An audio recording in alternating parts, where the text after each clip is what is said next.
What's up, guys? Welcome to 80/20 Vlogs. There's a lot that's been on my mind. I'm trying to direct all my energy into something that's positive and try to get us to learn some lessons and have a little bit of figure out where to find some of that empathy that we should have for each other. Obviously, there's a lot going on. There's a lot of very racially charged energy out there right now. It's been particularly hard for Black people, and I generally kind of keep my head down. It's been becoming increasingly difficult for me to keep my mouth shut, or for me to even exist without drawing a very hard line in the sand. So what I want to do right now, I want to take this opportunity to try to get people to understand the gravity of the situation that we're in this country. Not only Black folks, white folks, just everyone in this country. Some people that I even know and I care about have said some pretty insensitive things about the struggle of Black folks in this country, and I think that people don't understand how important, how pivotal, how ingrained in the fabric of our country Black people really are, and how poorly they've been treated in the past and all the way up until now. And there's plenty of examples of that. But what I really want to do right now is I just want to try to get you guys to think about things a little bit differently, just for a moment. Okay, so if you're hanging around, thank you, I appreciate this. I'll try to make this quick. What has recently gotten me, or pushed me over the edge, is just the unbelievable disrespect for Black people. When they say Black people built this country, or that people were built on the backs of Black people, I think that a lot of times folks think that it's a hyperbolic statement, meaning that it is just crazy. It's like you're exaggerating. But if you really dig in and you look at how this economy got jump started and when this country got rich, you'll understand how it happened. But what I really want to do is I want to focus on something else, because I think that there's another part of this that deals with the identity of this country that I think that people, one, have a hard time with, but two, also don't ever actually speak about. So for some of you guys that have been wondering, what's the big deal? Why are Black people complaining? Blah, blah, blah. White folks and Black folks feel that same way, have felt that same way. So if you're feeling I don't really understand what the big deal is, and can't these Black folks just get over it and whatever, do me a favor, take a deep breath, don't get defensive, and just hang with me for a split second. So, who are our founding fathers?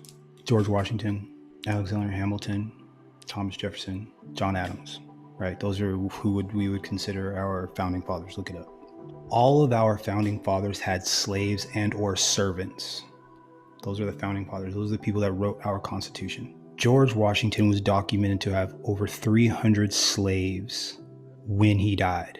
Thomas Jefferson had more children with his slave than he had with his white wife. Google it. Let's just stop with those two. When was the last time you met a white guy whose last name, or white person whose last name was Washington or Jefferson? I'll wait. When was the last time you met a white person whose last name was Washington or Jefferson? Our founding fathers, two of our founding fathers, right? Washington. 90% of the people who carry Washington as a surname in the United States are Black. They are African American, meaning they are either descendants of the slaves that George Washington owns, and or they were free Black people who thought that having a last name Washington would help them avoid persecution. Jefferson. When was the last time you met a white person named Jefferson? How many Jacksons you know? White people. Jackson's not a founding father, but he was, Andrew Jackson was a slave owner, probably one of the most vicious, apparently. How many Jacksons you know? I think I've met one white Jackson in my entire life, maybe two. Now I want you to think about every single black person you've ever met. Think about them. And unless their names are Umbapwe or their family, their heritage, where they came from, touched slavery, what do you think that does to the psyche of an individual? My last name is Holden. Holden is English. I'm not English. How did I get my name? My name is a constant reminder that my family was bought and sold. My grandfather was a great man. My great-great-grandfather was a great man. There was great men in my family. However, the reality is that my namesake, the thing that identifies me as who I am, my name, the thing that I go by, isn't my own. And it never has been. Every single black person you come across, if their last name isn't Umbapwe, Umbutu, something African, then their family touched the slave trade. So when we start talking about people complaining and start talking about having a little bit of empathy, I want you guys to just, next time you see a black person, think about how much unbelievable grief that this person must have, unbelievable pain and suffering this person must have, and they got to tuck that away and they got to just kind of get along. And the reality is that we are so far removed that we don't understand where that pain comes from. So we got black people out here that are being kicked, that are being hunted, that are being mistreated every time I look around, disrespected, and all they want to do is get along. So look, I'm not asking anybody to try to save the world. That's not what we're doing around here. I get it. But what I would like for you to do is I want you to examine your own relationships that you have with black folks. Examine your relationships. Examine some of the attitudes that you have towards black folks. Whether that be athletes, whether that be politicians, just look at yourself and look at how you think about black people and just realize what kind of ish black people got to go through sometimes. Just take a second, because for those of you that are like, I don't understand what the big deal is, you wouldn't want to trade places. It's been proven.